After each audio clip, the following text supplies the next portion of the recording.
Ladies and gentlemen, the U.S. government is spending $1 trillion every 90 days. We are in the midst of a U.S. dollar death spiral. Those who say otherwise are just plain not well informed. In case you didn't already know, our government and its fully owned and paid for mainstream media lies to us. I predicted a financial crisis would happen within the next 90 days, and that means between now and June. But don't take my word for it. Do your own research. You can start by listening to these excerpts from financial analyst and writer John Rubino.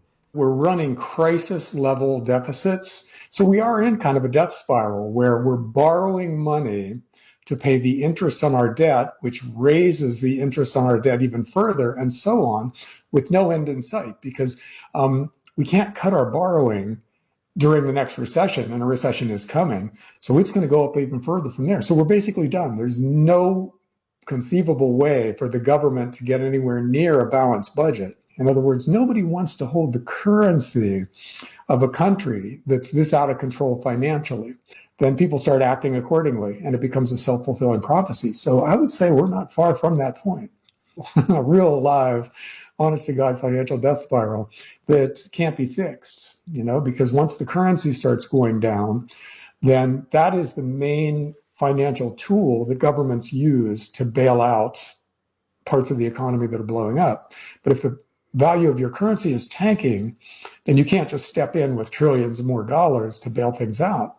And that's where we're headed. But right now, what's going on should just terrify the world's central banks. And by the way, they're behaving as if they're terrified, the big central banks, because they're aggressively buying gold right now. That's one of the central banks aren't buying Bitcoin, whereas individuals are doing that. Central banks are buying gold, and they've bought about 1,000 ounces of gold in each of the last 2 years, or 1,000 tons of gold, in each of the last 2 years.